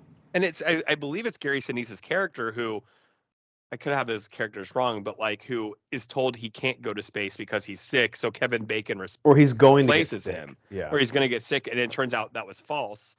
But he, instead of being feeling, he had a chance to go to the moon, and feeling spurned and goes off. He comes in and does whatever he can to help. And that scene, I believe, Brian, that you just referenced, is him like leading that charge. Yeah, fucking great. God, that scene's incredible. And again, if I'm being hyperbolic, let me know in the comments. But a top 3 movie scene of all time is when Tom Hanks looks out the window on the shuttle, sees that their fuel line is leaking, and says to Ed Harris, Houston, we have a problem. God. Yeah. When he sees their gasoline dripping in outer space. That's up there with I Am Your Father. Yeah. And frankly, my dear, I don't give a damn. I'd say those are like the top 3 iconic movie scenes of all time. And the way he delivers that is incredible. Man, if that's your number 51, Cycling, I'm excited to see what the top 50 are. Speaking of 51. All the Land Before Times, because there's 50 of them. Fuck, I love Land Before Time, the OG one. All right, Banner, let's go back to you. What is your number 51, just ahead of Avengers Infinity War? Number 51 is Rear Window. Oh, yeah. I love this movie. My favorite Hitchcock movie. Mine, too. In my opinion, this is like, in my experience, this was the birth of me understanding what suspense was. I love that you can he's literally just people watching. And you can make up these crazy ass stories, whatever you want, for all these people. Now, I understand he actually witnessed a murder, so that's a little bit different. Erroneous. But exactly. But still, it's just a great Hitchcock movie. Probably the best suspense, in my opinion, of all of his movies that I've seen. The paranoia is just so palpable and so real. Because if I was laid up like that for 3 and 4 weeks, yeah, I would start to think everyone around me was not to be fucking trusted. And maybe they're not.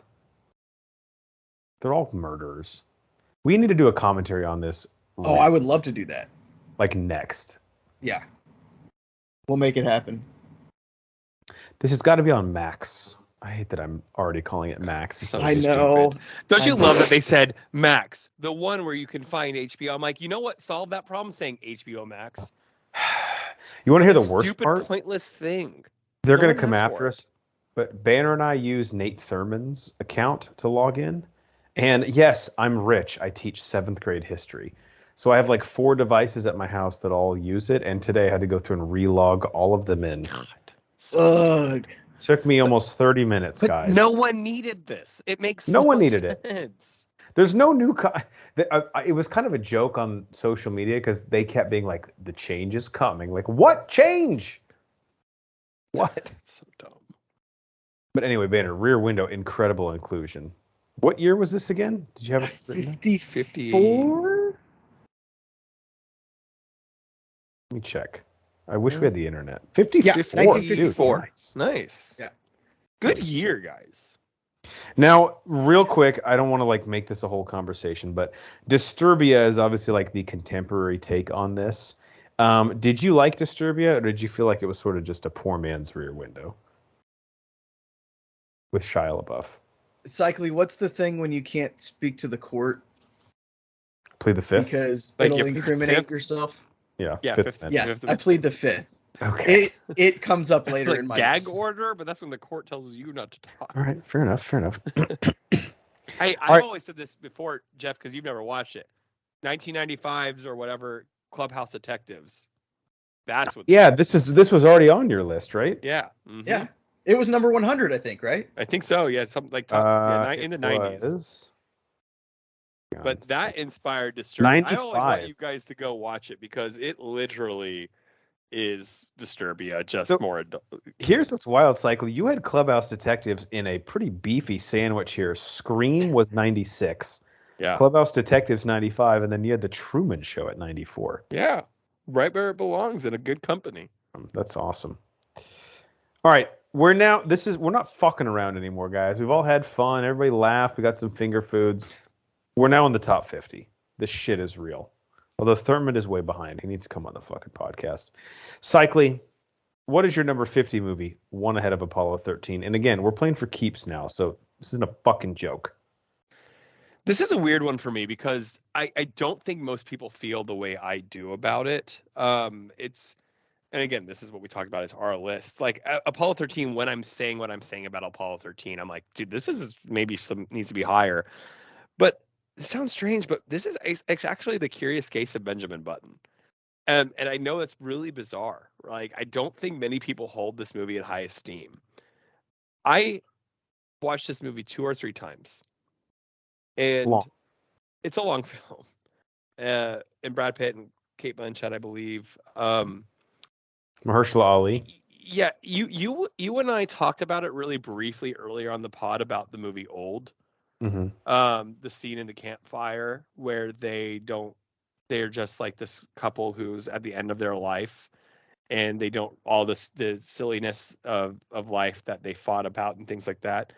There's something fundamental about The Curious Case of Benjamin Button for some reason that just hits to my core, and it makes me so sad. Like, Yeah, I love movies that just I walk away and I feel. Maybe it's because I'm a horror movie buff. Maybe it's because I love suspense. I don't know. I think it's Fincher's most emotional movie for sure. And I don't know why. It just, and my wife definitely does not feel this way about this film. Like, I mean, we've talked about it. It hits a chord to me. Like, when I think about my parents aging, mm-hmm. when I think about us, our friendships, like what life is going to mean at the end of the day, you know, when they have now switched places and they only met for such a little time in the middle, right? Him in the little love story that it creates. I don't know what it is. It's just because it's a story about life. And when I get emotional, when I think like what life is like getting older and all the changes we've already had, we all live away from each other. We all used to live in the same town. We all, used to see each other every weekend. And I love that we do this pod because it keeps us together. But that's what the movie is at its core. The ridiculous story of a guy growing from old to young. That's not what makes this movie great to me.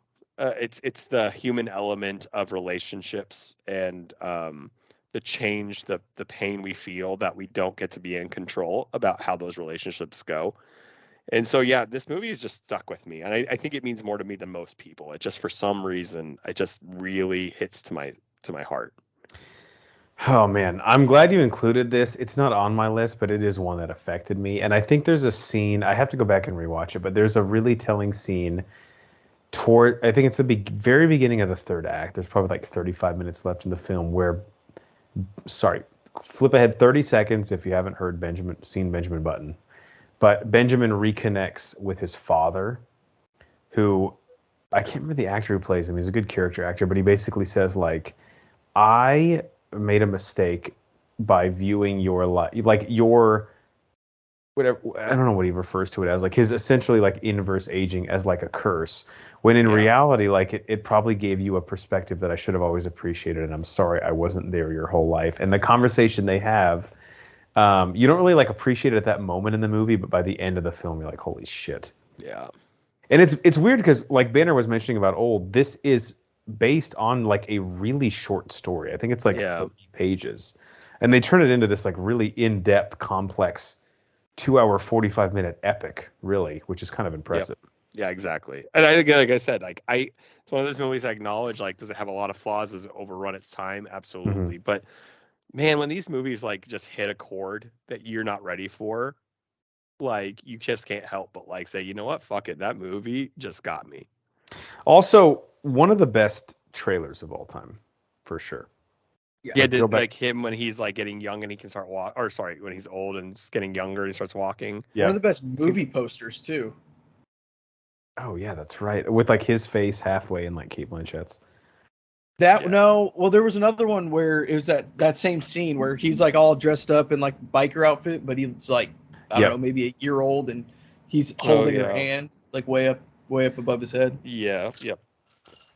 That's a good one. All right, I think so. I fucked up the counting a little bit. Cycly, I'm sorry. I asked you to do your 50. We're only going to do our 51s here. I wasn't ready for it, but I was like, you know what? Let's go. Next time, just be like, hey, Horns, fuck yourself. I'm your lawyer. You can be in jail tomorrow if I choose it. So my number 51 was Iron Man, the 2008 film. That was my number 52. My number 51. God, you're all fucked up tonight. I'm a mess.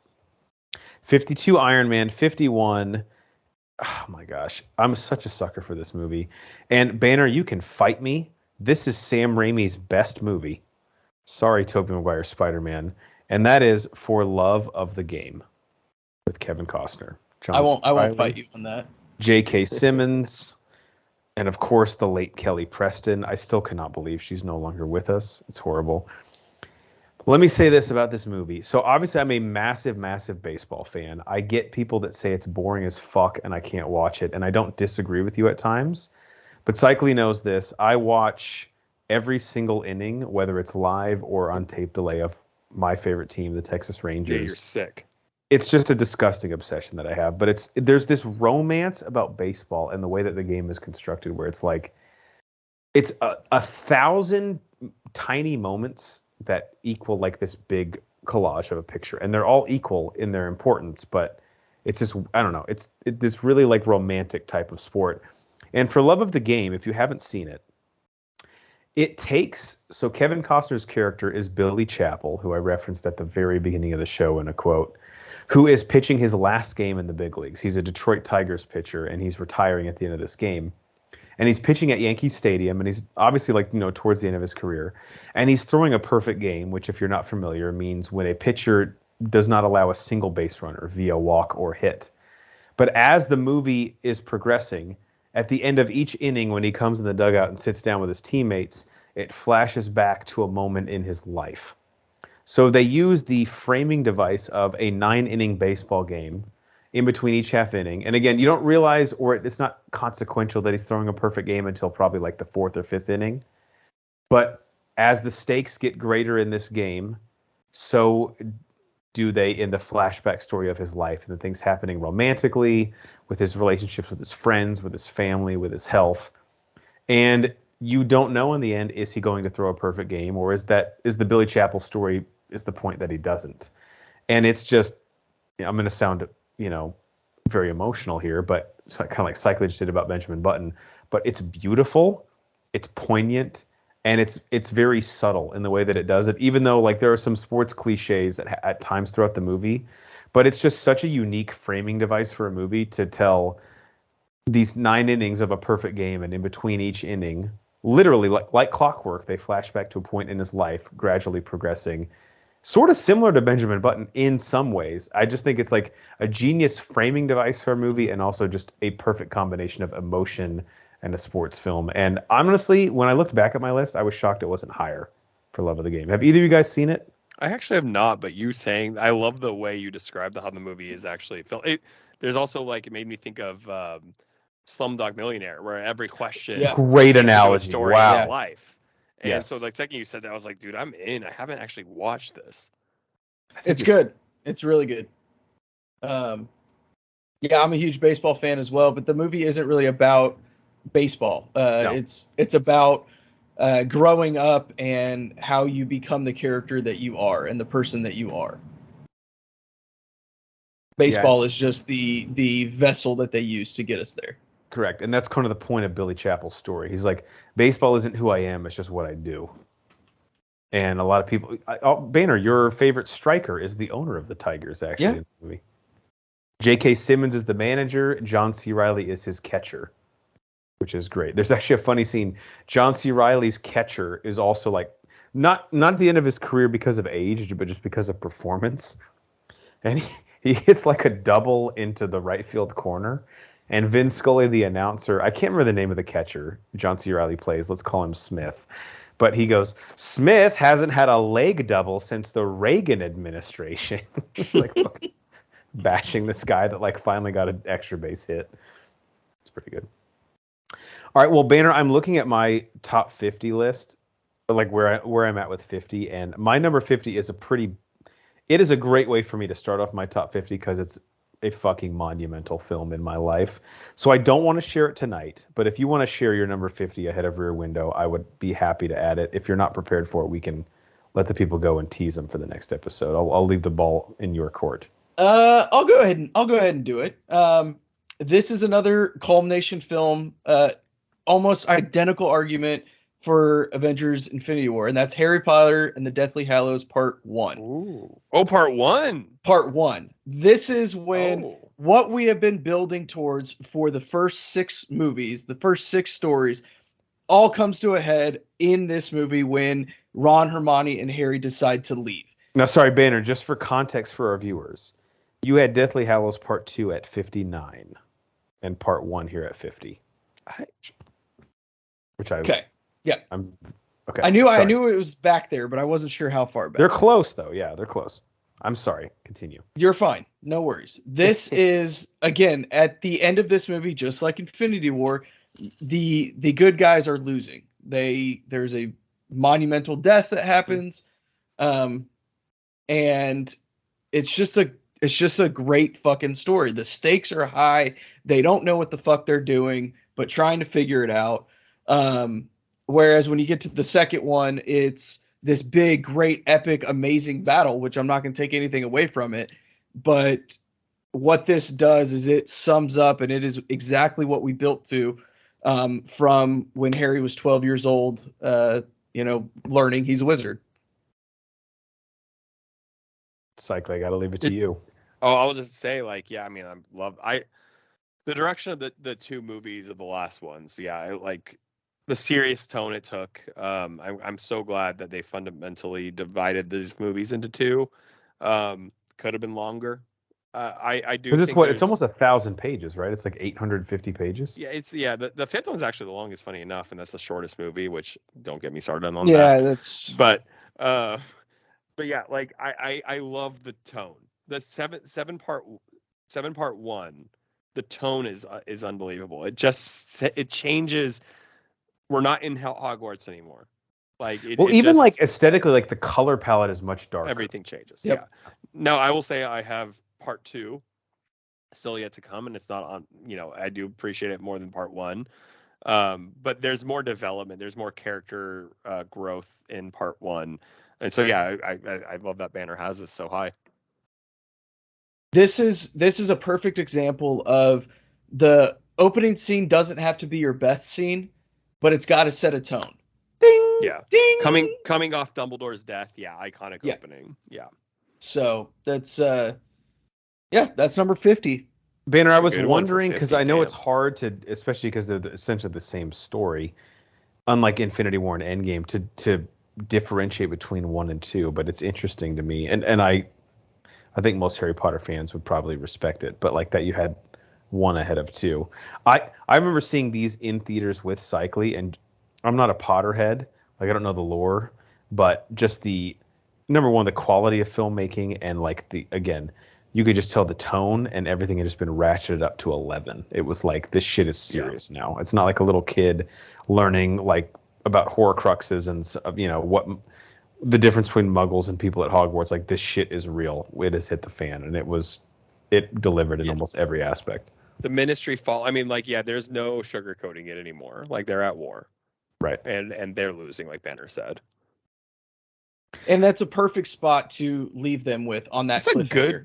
That's a great movie to end to on this call, as a number 50. Just leading into your final, the build up that one does to the climax. We're entering the top 50 now for us. That's a great transition. I have 1,600 movies on my list. So first off, I'm pathetic, and I've never felt the touch of a woman because I've seen that many films. But also, when we get to the top 50 of our own list, these are movies that fucking mean something to us. We've been alive 35 plus years. Not Banner, because he's like a child compared to us, but we've had a lot of time to digest and have these experiences happen. These mean something if you're in our top 50. So great way to end it, Banner. Thank you. All right, closing thoughts. Cycly, we'll start with you first for episode 206. What do we want to leave the people with? You know, I usually say, left lane is for passing, but Jesus Christ, lately I'm taking my 3-legged dog for a walk and we're crossing in crosswalks and cars just don't fucking care.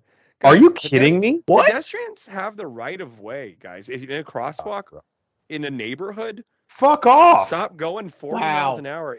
The children live here. Like, I don't have kids, but you know what? Someone else's kids are here. Like, I don't understand. Like, what 1 second of saving time are you actually going to get back?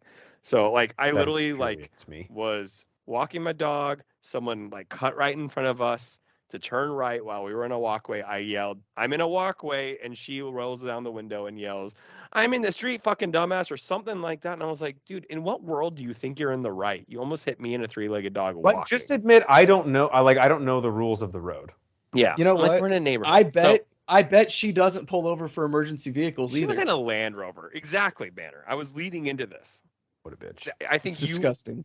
We're all talking about the same person here. So, Banner, I have a feeling I know where you're going to go. Banner, Yeah. back to you. Yeah, I mean, just pull over for emergency vehicles. We were doing really good there for a while, but I've been a little disappointed in what I've seen the last 2 or 3 weeks or so. So let's pick it back up, people. Yeah, the second we start to want to give people props, they take advantage of it and go the other way. Yeah, I mean, I understand there's construction, but figure it out, okay? It's not an excuse. I'll end with, look, it's summer season now. We're about to start getting our summer haircuts, right? Trim it all up. Get a little lighter with this heat. Guys, just make smart decisions, okay? We're not going to go any hair dyes, any streaks. If you're going to go with a buzz cut, let's make sure we've done it before so we have a point of reference, because your first summer haircut is a big one. Depending what age you are, if you're in middle school to high school, your crush might want to wait till maybe August when school starts back up to revisit things if the haircut's bad. So yeah, you don't want to get too close of a buzz cut and the top of your head looks like a pug's asshole. Correct. Wow, that's very descriptive. Yes. You know what? We're going to end on very specific one. We're going to end on Pug's asshole. Yep. So for our legal counsel, Ronnie Cycli, and mad scientist Brian Banner, I'm the mayor, Jeff Hornacek. We are the Bro4 Squad podcast. Thank you guys for listening to us. Follow us on Twitter at Bro4 Squad. We're that same thing on Instagram.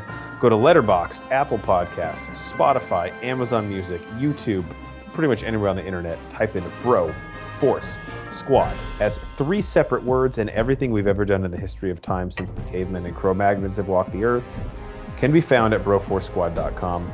Till next time, we'll see you at the movies. Okay, guys, it was me. My head looks very wrinkly when it's buzzed too short. I just don't know what a pug's asshole looks like. Is where I mean, you're not always looking at a pug's asshole. Just very wrinkly. Very wrinkly. Somehow I made